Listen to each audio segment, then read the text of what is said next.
Nakushukuru Mheshimiwa Mwenyekiti, nami kwa kunipa nafasi niweze kuwa mchangiaji wa kwanza siku ya leo kwenye hotuba hii nzuri ya hotuba ya Mheshimiwa Waziri Mkuu. Kwanza nianze kwa kuweza kumpongeza Mheshimiwa Waziri Mkuu kwa hotuba yake nzuri aliyoitoa mbele yetu, hotuba iliyojaa matumaini kwa Watanzania, yeye pamoja na wasaidizi wake wote, hali ikiwa ishara kubwa kwamba Watanzania sasa wanaenda kupata tumaini jipya kwenye hotuba hii ambayo iko mbele yetu. Lakini pia niendelee kumpongeza Mheshimiwa Waziri Mkuu kwa kazi kubwa ambayo ameendelea kuifanya. Ziara zake zimeendelea kuleta matumaini makubwa sana kwa Watanzania. Nasi tumekuwa mashahidi, tumeona namna ambavyo Watanzania wengi wanatoka eneo moja kwenda eneo jingine kufuatilia hotuba zake na kupeleka kero zao. Hii yote ikiwa ishara kwamba wana matumaini makubwa sana na yeye na wasaidizi wake. Jambo kubwa na la msingi ambalo tunapaswa kuweza kumshauri Mheshimiwa Waziri Mkuu kwa namna bora ya kwenda kuimarisha mifumo ya kiutendaji ili changamoto hizi zisiweze kumfikia yeye peke yake, kwa sababu yeye mwenyewe Mheshimiwa Waziri Mkuu hawezi kutembea mikoa yote, hawezi kuwa siku zote anawasikiliza wananchi hawa. Hivyo wasaidizi wake kwenye ngazi za mikoa, kwenye ngazi za wilaya, mpaka ngazi za vitongoji waweze kufanya kazi vizuri zaidi ili hizi changamoto ziweze kutatuliwa na baba zaidi. Mheshimiwa Mwenyekiti, niendelee pia kuipongeza serikali ya awamu ya 6 kwa namna ambavyo imeendelea kuwajali Watanzania, namna ambavyo imeendelea kutoa fedha za miradi mbalimbali ya maendeleo. Hii yote ikiwa ni ishara ya upendo wa mama yetu Samia Suluhu Hassan kwa Watanzania hawa. Na sisi tunavyozungumza hapa, fedha za miradi ya maendeleo zimeendelea kushuka.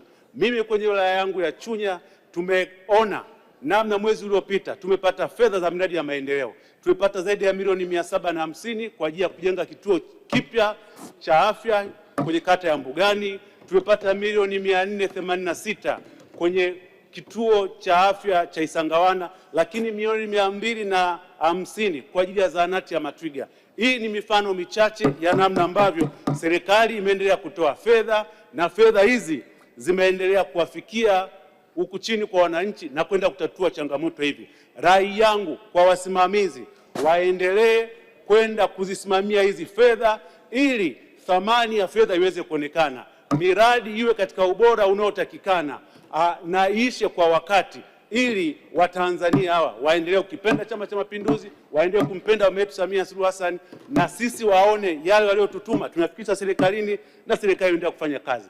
Serikali inapotoa hizi fedha si kwamba bajeti itaendelea kutosheleza muda wote.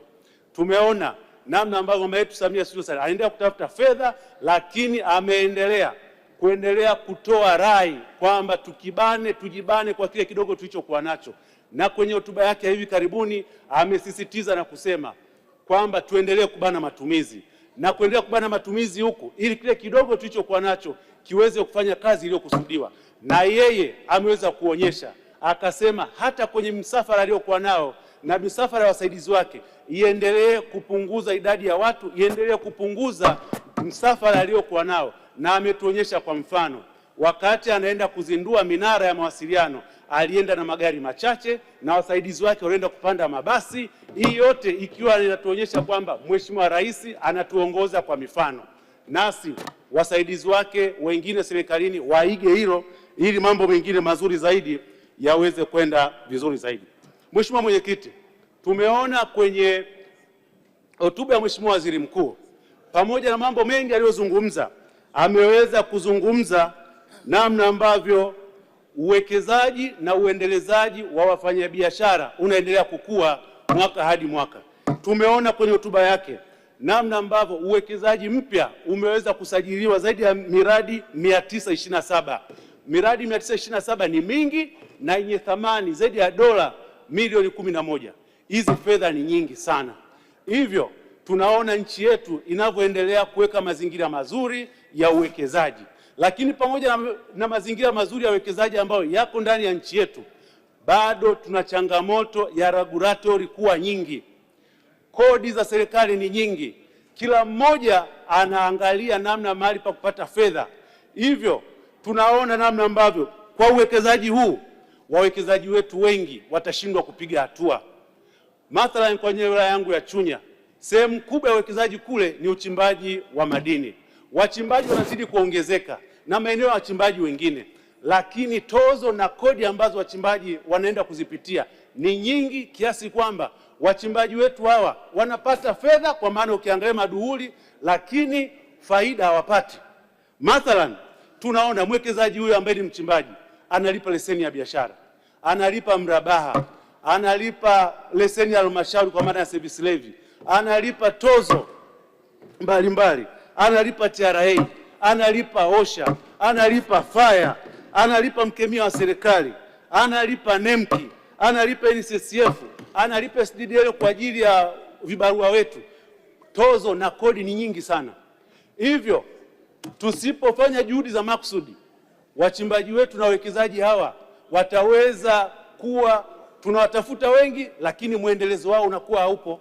Nishauri serikali ichukue juhudi za makusudi kuona namna ya kupunguza hizi authority ziwe chache na kodi ziweze kuunganishwa ili kuweza kumsaidia mwekezaji katika nchi yetu. Bila kufanya hivyo, leo kila mmoja ana mamlaka ya kwenda kufungia biashara. Mtu wa OSHA anaweza akaja akafungia biashara hujalipa, TRA akafungia biashara hujalipa, halmashauri akafungia biashara hujalipa, mpaka mtu wa kijiji anaweza kwenda kufungia biashara. Sasa hatuwezi tukawa na mfumo ambao uko holela kiasi hiki.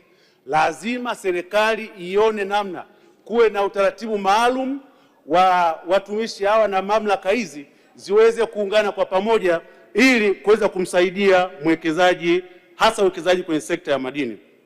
Mheshimiwa Mwenyekiti, pamoja na haya lakini tumeona nchi yetu maeneo mengi mvua nyingi zinanyesha. Mvua hizi zimeharibu barabara nyingi, mvua zimeharibu madaraja. Kila mbunge anayesimama hapa anazungumza changamoto ya barabara. Tuone namna gani serikali ichukue kwa hali ya udharura kutoa fedha ili barabara hizo ziweze kutengenezwa. Tunafahamu serikali ya awamu ya 6 imepandisha kwa kiasi kikubwa sana bajeti ya TARURA kutoka ilivyokuwa inaingia zaidi ya bilioni 290 mpaka leo tumefikia trilioni 1.2. Lakini pamoja na kupandisha bajeti hii kuwa kubwa, bado uhitaji wa barabara zetu, hasa barabara za vijijini, bado ni uhitaji ni mkubwa sana. Hivyo tuone namna ambavyo twende tukazifikia hizo barabara ili wananchi wetu wa kule vijijini, barabara ambazo zimeharibika. Mimi mathalan wilaya yangu ya Chunya, barabara ya kutoka Kiwanja kupita Mlimanjiwa kwenda Ifumbo imeharibika sana. Njia panda kwenda Sangambi imeharibika. Chunya mjini kupita Chokaa kwenda Mapogoro imeharibika. Barabara ya kutoka Lupa kwenda Lualaje na barabara nyinginezo. Lakini hizi zote zinahitaji fedha nyingi za kutosha ili zikatengenezwe.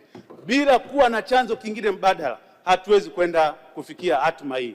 Nishauri pamoja na serikali kutoa hizi fedha, lakini ione namna halmashauri ambazo zina uwezo wa kusimamia na kujiendesha ziweze kupunguziwa masharti na ziwekewe masharti maalum, ziweze kukopa mikopo ya kibiashara ili wapate fedha, watengeneze barabara, hasa barabara za kiwango cha lami. Hii itatusaidia sana. Zitatengenezwa barabara ndani ya muda mfupi, wao wataendelea kulipa kidogo kidogo na wananchi huko wataweza kuona faida. Hii ndio ambayo itakuwa sisi imetusaidia na itaweza kusaidia mambo mengi zaidi. Mheshimiwa Mwenyekiti, pamoja na barabara hizi za TARURA, lakini bado barabara zinazosimamiwa na TANROADS zimeendelea kuwa kikwazo. Barabara za mkoa wa Mbeya, hasa tunapozungumza barabara ya Tanzam, barabara ya kuanzia Igawa kupita Mbeya mjini mpaka Tunduma, ambako ndo lango kuu la SADC na biashara. Ile tunapozungumza kwenye barabara, ndio barabara namba 1 ndani ya nchi hii, manake T1. Lakini leo barabara hii ni mbovu, haipitiki, na tukumbuke katika mizigo inayopita kwenye bandari yetu ya Dar es Salaam, zaidi ya 40% inapita barabara ya Tanzam. Hivyo tuangalie kwa jicho la kipekee barabara hii itengenezwe tena kwa udharura wake ili iweze kutusaidia. Lakini bei yake, barabara inayotuunganisha mkoa, kwa maana inaunganisha mkoa wa Mbeya, inapita Chunya kwa Makongorosi kwenda mpaka Singida, kwa maana barabara inaanzia Makongorosi kwenda Mkiwa, na yenyewe iangaliwe katika hali itengenezwe barabara kwa kiwango cha lami, barabara iweze kupitika. Wananchi wa Chunya, hasa tarafa ya Kipembawe, waone namna ambavyo serikali yao inawajali, barabara hii iweze kupitika vizuri. Mheshimiwa Mwenyekiti, mengine tunao mengi ya kushauri serikali, hasa kwenye hotuba ya Waziri Mkuu, lakini pia nitachangia kwa maandishi, ili mchango wangu uweze kuingia. Nashukuru sana na naunga mkono hoja. Asante sana.